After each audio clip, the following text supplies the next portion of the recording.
Many people today see the Fed's quantitative easing as money printing. They remember what happened in the 1970s and they instantly jump to conclusions. However, we live in a different world. To illustrate this, consider the following story about Joe, a promising and eager young manager in a struggling manufacturing company. Joe excitedly walks into the boardroom and pitches his idea. Let's borrow $1 billion. We can use it to build a massive warehouse and to buy massive quantities of our raw materials. The senior management team stares at him. The CEO demands, "Why?" "We need to have a stockpile at every level. We should start with 3 months of raw material and a 3-month buffer of work in progress in between every one of the 27 steps in our manufacturing line. And even better, we need a warehouse finished products. We shouldn't ship anything that hasn't been sitting for at least 4 months. Ideally 6, but we can start with 4. He rushes on. "Bernanke has printed so much money, and Yellen is going to continue. We've already had massive inflation, and it's going to get worse. By borrowing to buy stuff that is only going up in price, we can make extra profits and protect ourselves from supply shocks as the cost of commodities rises out of sight." The CFO leans over to whisper in the ear of a young assistant, Bill. Bill does a quick Google search and finds the price of copper, which is one of the most important raw materials that the company buys. Bill puts the copper chart up on the screen. It has fallen a third over the past few years. Joe will be lucky to remain employed when he leaves the room. To be fair to him, his mistake is simply to try to implement a business strategy around what most casual observers and many economists believe. Sometimes, the best way to debunk an idea is to take it seriously. Though it makes no sense today, holding inventory was not the crazy idea of a young fool back in the 1970s. It was how many businesses conducted business. In that era, the game was to accumulate inventories. The more, the better. First, people were trading excess cash for inventories. I can recall my parents stockpiling things like canned tuna fish. It was better to keep one's wealth stored in a durable food product than in a bank account. Consumer prices were rising about 20% per year. Next, companies began selling bonds to finance inventory growth. This pushes down the bond price, which is the same thing as pushing up the interest rate. And of course, it pushes up prices. In the 1970s, cash was trash. Inventories rose relentlessly in value, at least as measured in dollar terms. This, by the way, is a great example of how irredeemable money distorts the economy.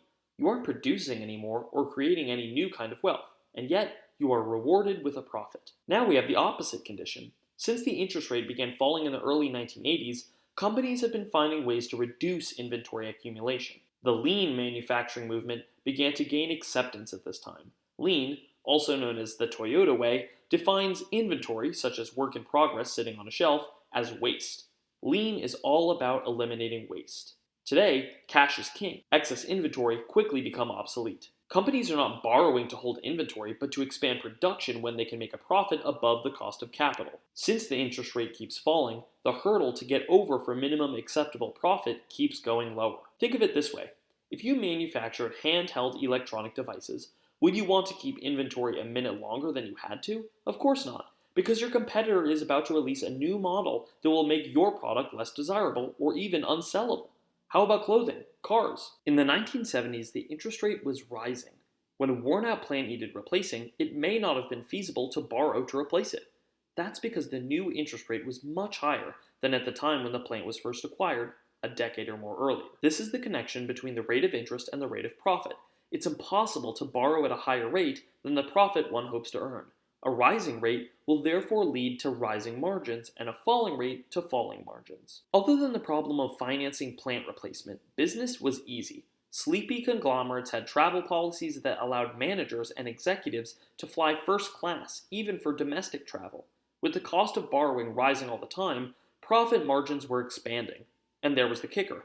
Holding inventory before selling it fattened margins further. Business had a lazy pace to it, as I look at it today, though business managers at the time might not have agreed with that characterization. In comparison, today's the opposite.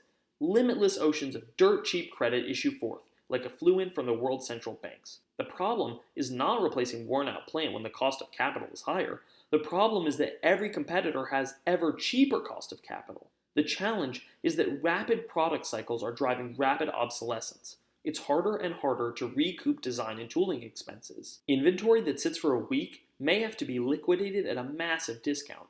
Profit margins are under constant pressure. Business executives routinely fly coach, even for international travel. If the word for the 1970s business environment was lazy, the word for today's climate is frenetic. Neither is the ideal behavior for a rational enterprise.